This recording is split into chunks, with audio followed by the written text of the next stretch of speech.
Welcome to episode 115 of Radio 815, the podcast dedicated to examining the work of writer director J.J. Abrams and his greater Bad Robot universe.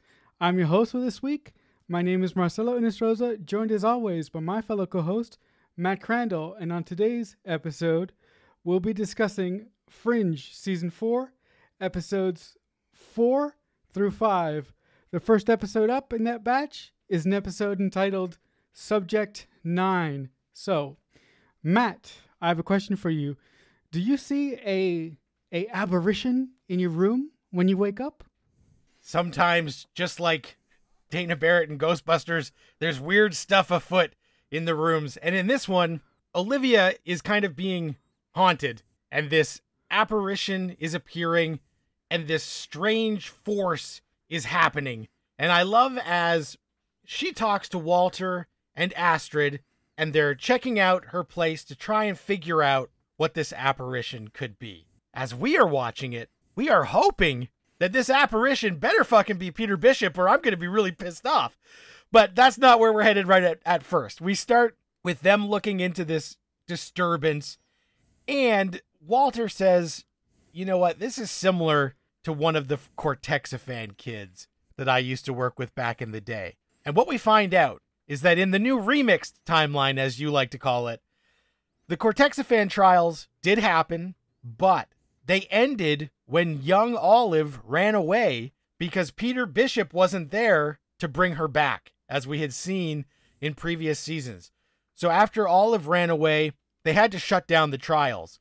And this is actually the first Cortexiphan child they have had to deal with because Astrid knows nothing of the Cortexiphan trials, and Walter has to bring everybody up to speed on what that was because it's not a thing that this Team Fringe has encountered over and over again like our Team Fringe had. And they realized that there was one kid that had this ability with astral projection and controlling and containing like electricity.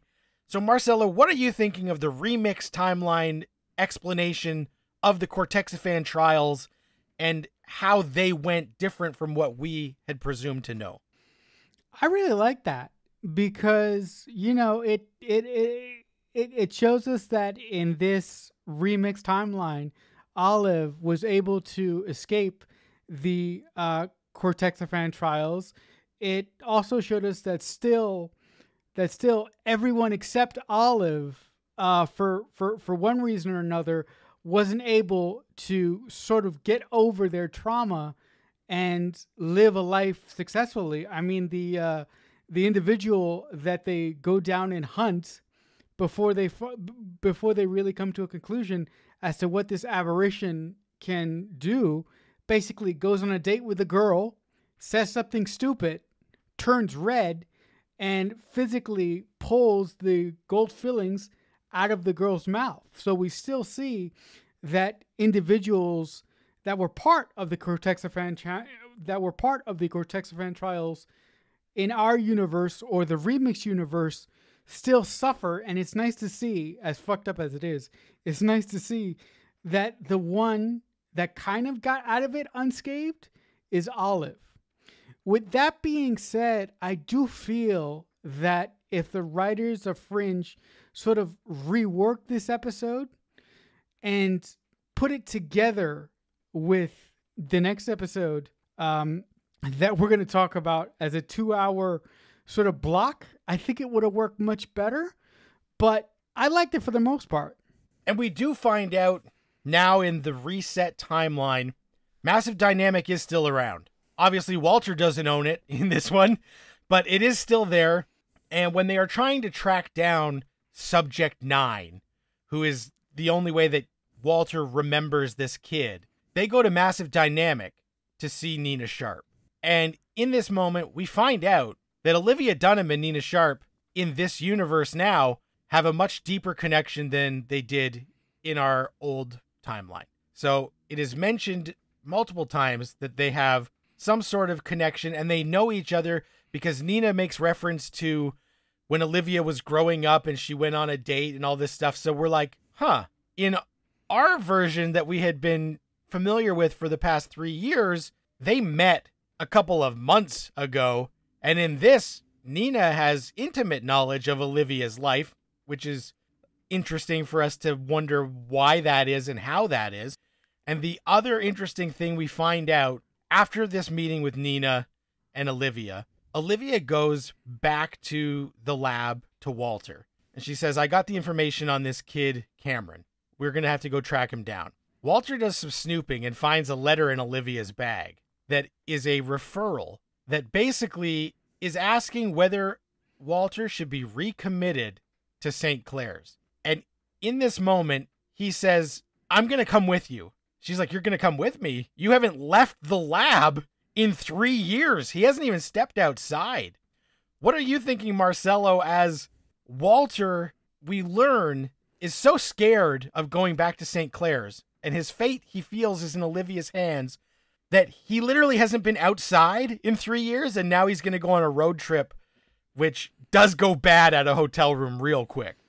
Yeah, I really connected with that because for various points in my life, I've had to convince, let's just say, organizations that I am able to take care of myself in a specific way and that I'm able to take care of myself without my primary caregiver or anyone there from my family. So watching Walter venture out into the world, it was very, very interesting to me because I went through that similar to that. Not as bad as Walter did, but I went through a day or two of saying, I need to prove that I can do this, and this to get the hell out of where I was living at the time and so I can become independent and so I can get the hell away from certain individuals in my family so I can really live the life that I want. And it turned out that if I went down that path, the life that I would be living is a life that I wasn't accustomed to and that I would have to make certain sacrifices. And to really be shown that sort of shocked the hell out of me. So I identified with Walter being scared to death, but I really like the fact that this episode showed a different side of Walter and Olivia's relationship. I liked it a hell of a lot. My favorite moment, sort of in the restaurant, when Walter is telling Olivia to basically to stab her root beer float to get a mixture of root beer and vanilla in the straw. I thought that was a really, really awesome, tiny moment. Yeah, great moment. And we know Walter Bishop loves his strawberry milkshakes and root beer floats, so I still love that comes in. And after Walter's panic attack over the germs of the hotel room, and he finally settles down, he reveals to us that after Peter died, Elizabeth killed herself much sooner than she did in the other timeline. So she didn't hang on for years after. It was almost immediate. So he has been on his own for much longer in this. And that isolation and the threat of St. Clair's really puts him on edge. And as they are talking, the disturbance happens again. They think that this guy Cameron is responsible for the disturbance. They were waiting to go in and ambush him the next day. And when they show up, they get there. And as stuff is happening, they start to realize that this guy isn't actually causing the disturbance, but maybe they can use him to somehow isolate or fix whatever is happening. So their initial hypothesis that he was causing this stuff is wrong. And I did think it was interesting that when this episode aired in 2011, when Cameron shows up, I probably would have just thought, oh, just some guy. And now in 2022, when Cameron shows up, it took my breath away. Marcelo, what were you thinking in that moment? Yeah, me too. I, when he showed up, I was like, oh man, seeing Chadwick Boseman in an early role on Fringe really, really, really made me nostalgic for a minute. I would have loved to see more of him, but on the other hand, I don't like how the writers chose to relay this information. So the fact that it was cool seeing Chadwick Boseman, but if I didn't have that connection to the Marvel Cinematic Universe, my heart wouldn't have had a little flutter. So I really, really liked seeing him again, and it was kind of nice. It was kind of nice. Yeah, I do think that the way that Cameron is written is just your standard guest star of the week, shows up, does a little fringy stuff, and then kind of disappears, and we never think about them again. But in watching it now and realizing this was one of Chadwick Boseman's early performances, I'm instantly captivated by everything that's going on, but it's not because of anything that's actually in this episode.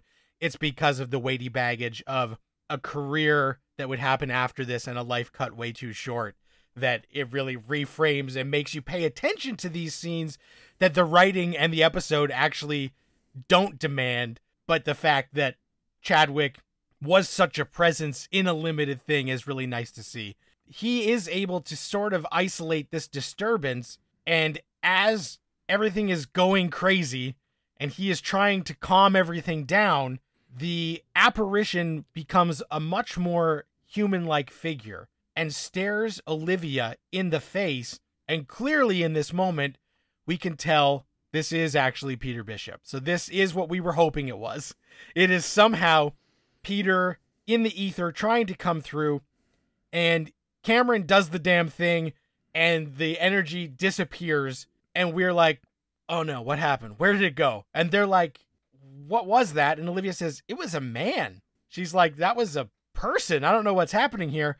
And we then cut to Raiden Lake, and in kind of Jason Voorhees fashion, Peter pops out of the water, and all of a sudden he is in the spot where Peter died on the frozen lake, but now it is summer, and he rises to the surface, and a couple of people pick him up in a canoe. What are you thinking, Marcelo, as finally in episode 4 is when we get Peter resurfacing right at the end? I want to go back to something I said previously. If parts of this episode were stitched into a two-parter to start out the season, and another story was concocted with elements of the Chadwick Boseman story for episodes 2 and 3, I thought would have been great. But with what we got, seeing Peter rise up out of the water like some messianic Jesus figure was cool. And I also really appreciated the focus of this episode and how it sort of leaned into the serialization of Fringe, and it didn't wobble or didn't fuck around as much as Fringe has in the past with different storylines. Yeah, and I agree that I wish we had somehow compressed a few things and streamlined stuff to get here a little bit sooner. And then the final kicker of the episode is that Walter's like, what's going on? What's going on? And they're like, don't worry about it, but just relax. And Royals says to like Olivia, like, you got to go talk to this guy. And she goes in or whatever and says like, who are you? And doesn't recognize this guy. Doesn't recognize him at all. So that's where we leave it, where he's back, but nobody recognizes him. Nobody has any instant connection to him. So I'm frustrated because I was hoping that his return would cause some sort of ripple, that the memories would come back.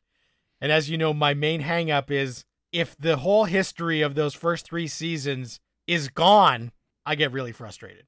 We move on to the second episode that we're going to talk about this week.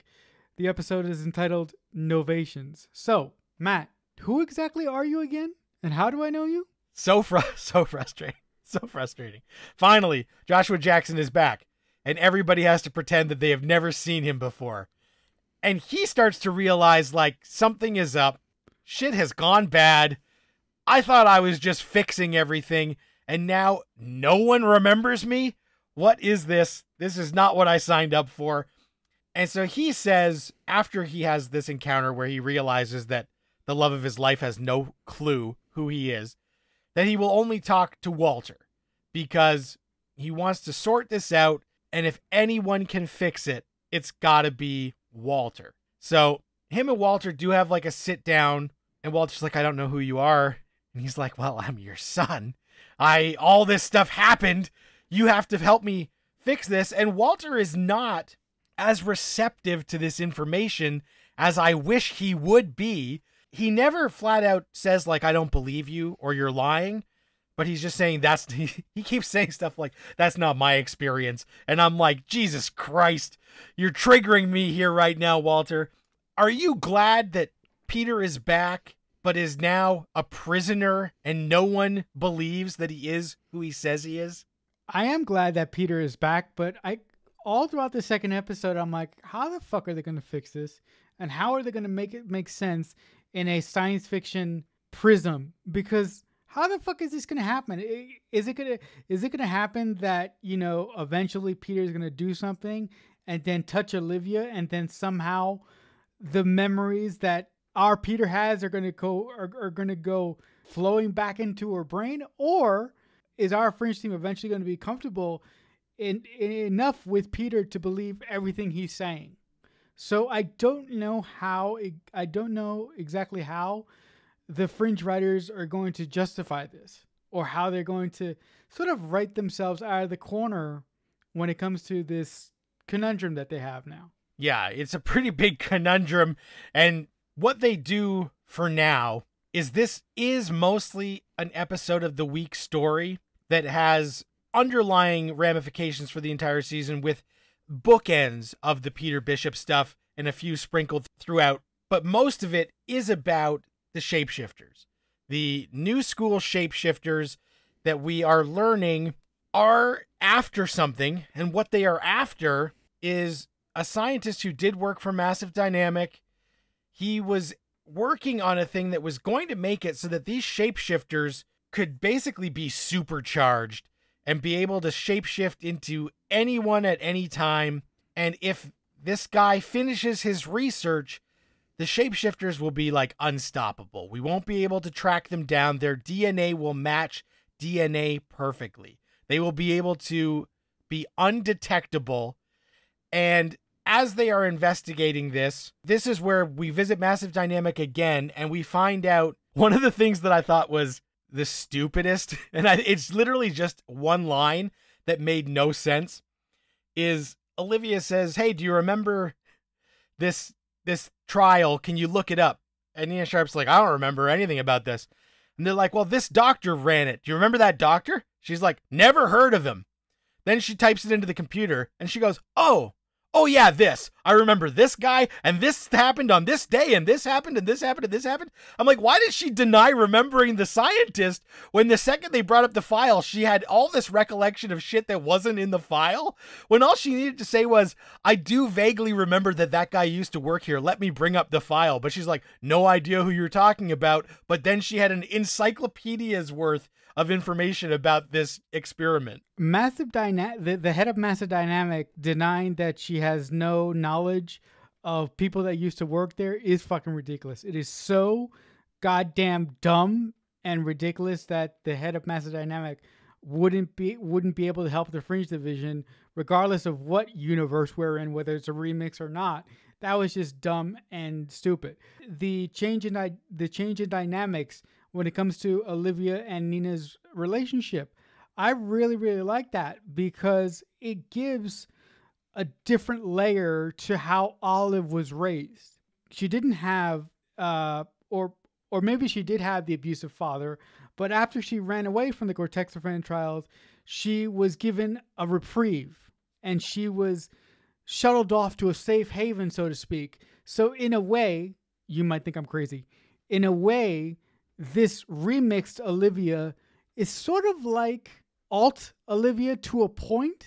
She does have another level of happiness in her life, with Nina basically adopting her and becoming her surrogate mother. So this is where we get that key information that last episode we knew that they had some sort of connection.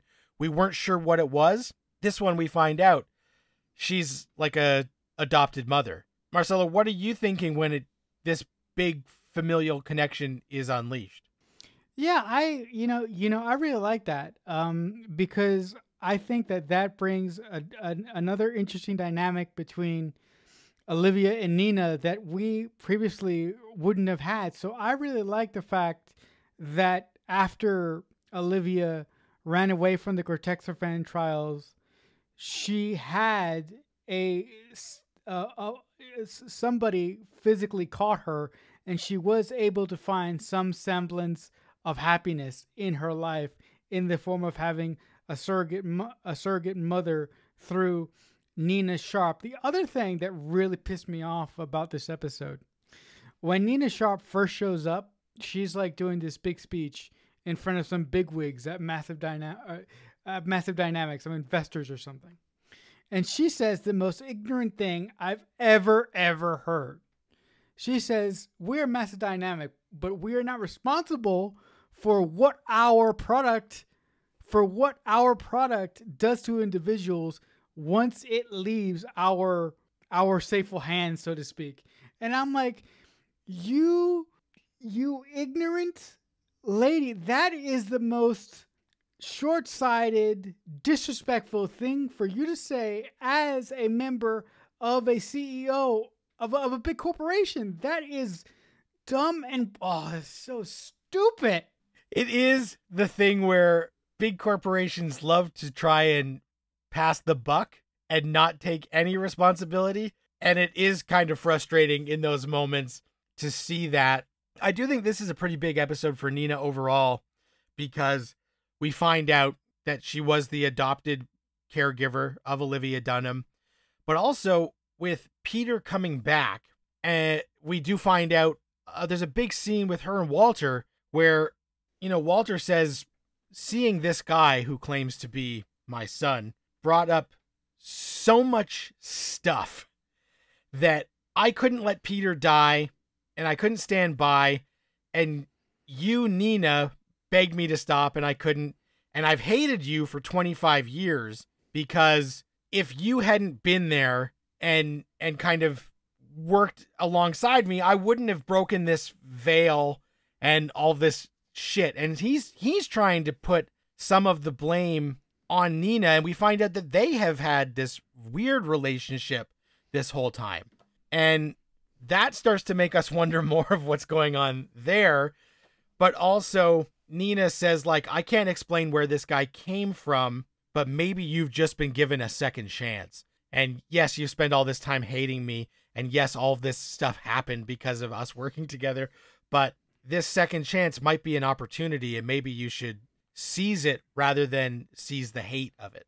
That's another thing that I really loved about this episode. I love that this episode sort of hinted at story threads between Walter and Nina that I, like an idiot, because my brain is like mush, guys, I hinted at this relationship eons ago in our past episodes. So I not to say that I have a better memory than Matt, because I don't, but I love that this storyline is being floated in the air, that Walter and Nina in this remix verse possibly had some sort of romantic relationship.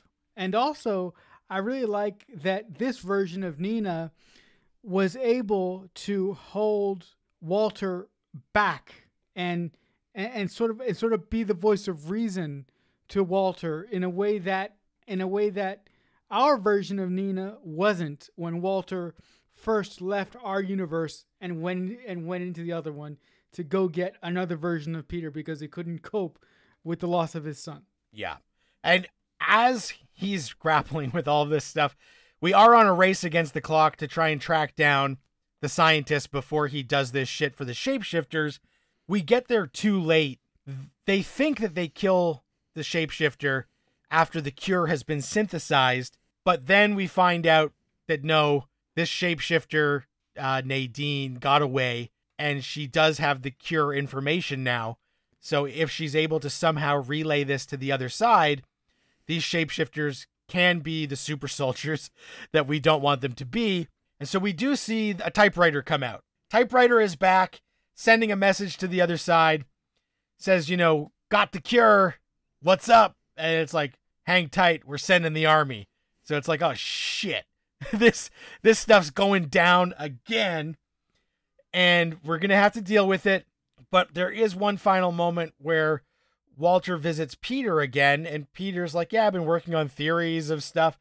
And Walter's like, look, you might be who you say you are, but I can't deal with this. I will scientifically respect that is the case, but you are not my son. You are a time variant, an anomaly, a tear in the fabric that I can study and we can try and figure out what that is. But the one thing I am not is your dad.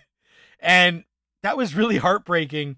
But also because of everything that this Walter has been through, I understand it, but I get very frustrated as a fan who want the moment where Walter realizes this is why I've been seeing this guy, because he is my son and he did exist and we had this thing. So I wanted a different response, but I hope that somehow the science of it will be able to undo this. And as I've said before, the thing I'm hoping for is I need that magic moment where the memories for everyone come back.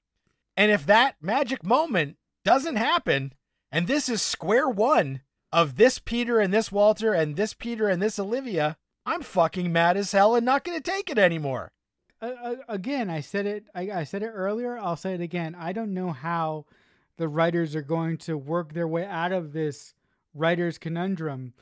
If I would have condensed parts of this episode and the first episode that we talked about, I would have given Walter a moment in this episode to figure out, okay, I believe you, and we're going to figure out why I don't remember you and why nobody on our team remembers. And I would have left off with Walter working on a way to make them remember the things that Peter is saying. And then I would have pivoted to the shapeshifter with the typewriter. It's going to have to happen very quick, don't you think? Or do you think they're going to labor on this for a few more episodes here and there? Feels like they're going to draw this shit out as long as they can. And how do the observers fit into all of this? And with September not doing what he was supposed to do, and them still kind of hanging around in the background every once in a while, we see an observer. Why are they still observing? What is happening now? I wonder what the consequences of September not doing what he was told. I wonder what consequences he's going to have put on him, because he didn't uncork Peter from this remixed timeline. So what's going to happen to him? Those are all questions that Fringe is going to have to answer, I think, pretty quickly. Hopefully, next week we're going to talk about episodes 6 and 7, which were the last two episodes that aired before Fringe took 2 months off. So those are the November sweeps before it didn't come back until January. So I feel like they got to do a lot of work when we talk about those next two next week, because if we don't clear up a little bit of this mess before sending us off into a 8-week gap, then I think the fans won't be sitting idly by. They'll be on message boards bitching. All right, guys. So with that being said, I think that'll do it for this edition of Radio 815. Listen, guys, if you love anything that we do here at all on the show and you want to reach out to us for whatever reason, there are a couple ways to do that. First, you can just reach us on Twitter by using the hashtag Radio815, or you can reach out to us on our personal Twitter account. It's JJUniverse815. If you want to talk to me personally, you can also reach me on Twitter. I'm at CreekFanatic88. But Matt, if the good folks want to reach out to you, what would be the best place for them to do that? On Twitter at Matt Crandall. All right, guys. And before we go, I just want to mention, if you like the show, but you don't necessarily have time to watch a YouTube to listen to a standard podcast feed, we are available on YouTube. We are at youtube.com/radio815. So there are multiple ways that you can reach out to us and get in contact with us if you'd like. So until next week, as always, we'll talk back soon. Radio 815 is a Balloonhead Productions presentation in association with Killer Newt Productions.